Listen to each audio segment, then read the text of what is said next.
Hello à tous et bienvenue dans les aventures de Dory épisode 16. Donc là je vais vous parler d'un petit accessoire que j'ai acheté parce que j'ai une version live, donc toute basique. J'ai pas de radar de recul et j'ai pas de caméra de recul. Donc je me suis dit que j'allais peut-être essayer d'acheter une version dashcam qui fait en même temps caméra de recul. Donc je vais vous montrer tout ça. Alors, voilà de quoi est composé tout ça. Donc là nous avons la dashcam, hein. Donc c'est un écran qui fait miroir, qu'on accroche au rétroviseur avec ces petites attaches. Donc il peut servir à un rétroviseur classique, hein. Ça il n'y a pas de souci.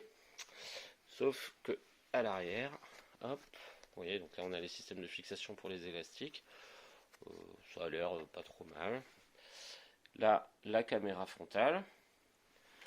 Ensuite, nous avons un câble pour relier à l'allume-cigare. Donc il y a l'avantage de conserver quand même la possibilité de brancher un USB une fois qu'on a branché sur l'allume-cigare. Le câble qui fait 8 mètres, donc ça c'est pour... ça se branche du coup sur le truc avant. Et ça permet d'aller relier notre petite caméra arrière qui est là. Donc c'est celle-ci que je vais fixer à l'extérieur de la voiture. Là vous avez également un petit câble, ça c'est pour se relier au feu arrière, enfin au feu de recul. Comme ça, quand vous enclenchez la marche arrière, la petite caméra arrière, elle va se déclencher automatiquement. Ensuite, ils nous fournissent quoi?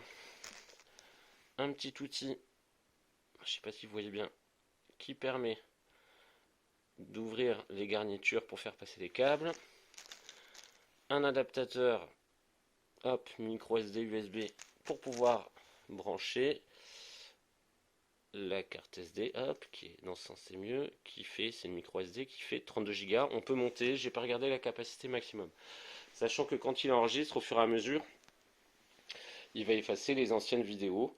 Voilà. Mais bon, de toute façon, pour la partie marche arrière, on s'en fiche un peu de la capacité de la SD, c'est plus pour la partie dashcam. Voilà, prochaine étape, installer tout ça sur la voiture. On va voir comment ça se passe. Voilà, donc après avoir essayé un petit peu, bon, vous voyez j'ai un covering sur le arrière, donc je vais pas le mettre derrière le pare-brise, je vais le mettre hop, là sous la plaque d'immatriculation. Donc j'ai commencé déjà, je démontais ça, hein. C'est pas très compliqué.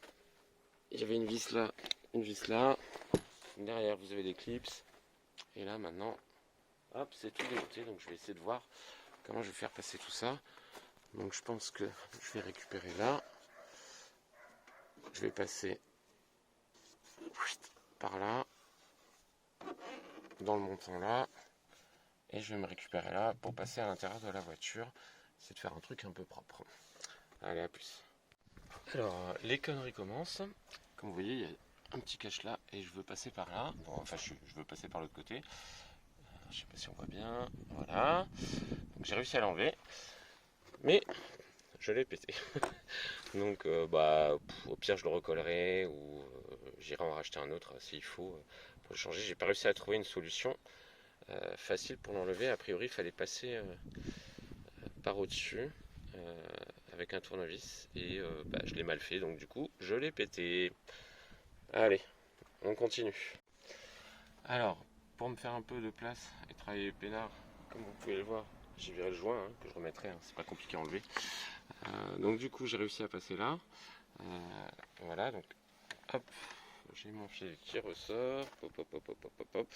Le souci, voilà, donc ça c'est le fil rouge, hop, pour se relier au feu de marche arrière. Malheureusement il est trop court, donc je vais devoir choper un autre fil pour repasser jusqu'au feu de marche arrière qui est en bas dans le pare-choc. Donc du coup je vais ressouder un fil là-dessus, je pense, ou en tout cas faire un truc un peu plus propre. Et puis là je vais continuer à passer là-dedans pour ensuite passer dans tout ça jusque là. Voilà, donc je viens de réussir à faire passer le câble dans ce superbe joint. Honnêtement j'en ai un peu chié, mais bon, ça passe. Avec un peu de patience on y arrive bien tranquillement. Donc voilà, je vais continuer. Donc là maintenant je vais remonter vers là jusque là, et après je vais vous montrer comment démonter l'arrière pour récupérer la caméra à l'extérieur. Voilà, avant de continuer, donc hop, faire à souder. J'ai récupéré un fil de câble d'enceinte, hein, tout bête. Et je vais donc aller le souder avec le fil. On voit pas bien parce que la mise au point est pas bonne. Bref, je vais aller le souder avec ça pour pouvoir me relier au feu arrière qui est tout en bas dans le pare-choc parce que vu que le fil est trop petit. Voilà, allez, c'est parti. Bon, j'ai un peu galéré, mais bon, voilà, là c'est refermé. Là aussi, donc là j'ai mon fil qui ressort là, hop hop hop hop hop hop, qui part derrière. Et la caméra, du coup je l'ai fixée là, à côté de la lumière de plaque. C'est un peu gros, hein, vous allez pouvoir voir. Voilà, mais bon, ça fera le job. Au moins elle est placée. Voilà, ensuite donc le câble, il passe là. Là, pour l'instant, il sort, vous voyez là, il va falloir que je le fasse passer dans tout l'habitacle. Et le fil rouge pour les feux, il ressort là. Donc ça, il va falloir que je le relie. Mais ça, je ferai pas aujourd'hui, je pense. Voilà, allez, la suite plus tard. Donc voilà, c'est en place. Comme vous voyez, on voit pas grand chose depuis l'extérieur. Hop. Bon. La caméra, elle, on peut pas la louper, hein. Elle est quand même bien flagrante. Pour passer le câble, du coup, j'ai sorti les joints, je les fais passer là-bas dans les montants. Franchement, ça n'a pas été très compliqué. Ça m'a pas pris très longtemps. Voilà, après je suis passé au-dessus. Là on voit pas. Hop. Je suis passé là-bas au-dessus. Et j'arrive là. Donc là vous voyez le rétro. Mode normal. Donc comme vous pouvez voir, hein, ça fait un miroir tout à fait normal. On l'allume. Je vais éteindre la musique. Voilà, donc là il s'allume.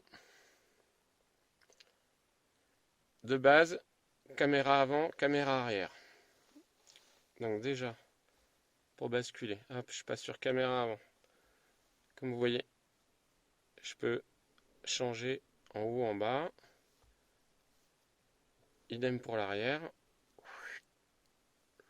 Si je veux regarder plus haut ou plus bas. Hop, de base, il enregistre tout. Là, je passe en mode lecture. Et on peut voir les dernières vidéos enregistrées. Bon, là... De base, caméra avant, caméra arrière. Donc déjà... Voilà, donc la vidéo que je viens d'enregistrer.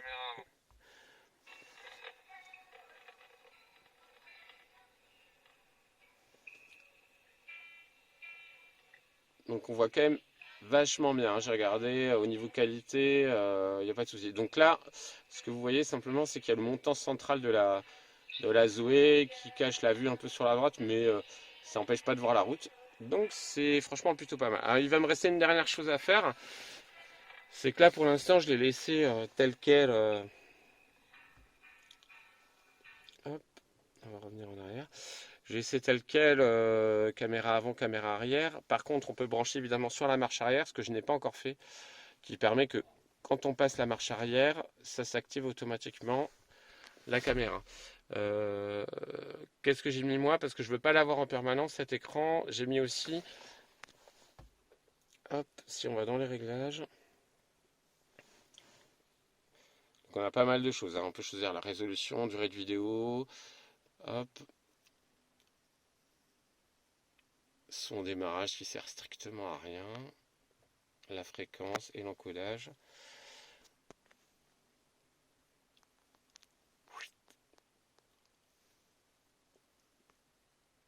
Voilà, donc on a pas mal de choses. C'est fourni donc avec une carte SD32. Quoi vous dire d'autre? Bah écoutez, c'est pas mal. Ah si, sensibilité de collision. Donc ça c'est quand voilà, la voiture, elle détecte une collision, elle va enregistrer une vidéo et la mettre dans un dossier sécurisé. Après, il y a le mode stationnement. Ça, c'est quand vous êtes en stationnement, si elle détecte pareil un choc ou quoi que ce soit, elle va se mettre même moteur, enfin quand vous êtes loin, à enregistrer. Et voilà, et sinon c'est à peu près tout. Mais bon, ça fait le job. Moi, j'ai juste configuré pour qu'elle se mette en veille au bout d'une minute. Parce que j'ai pas envie d'avoir en permanence la vidéo quand je suis en train de rouler. Et ça permet de récupérer le rétroviseur classique. Voilà, donc bah, écoutez, ça fait le job. C'est pas parfait, ça fera peut-être pas aussi bien qu'une caméra de recul standard.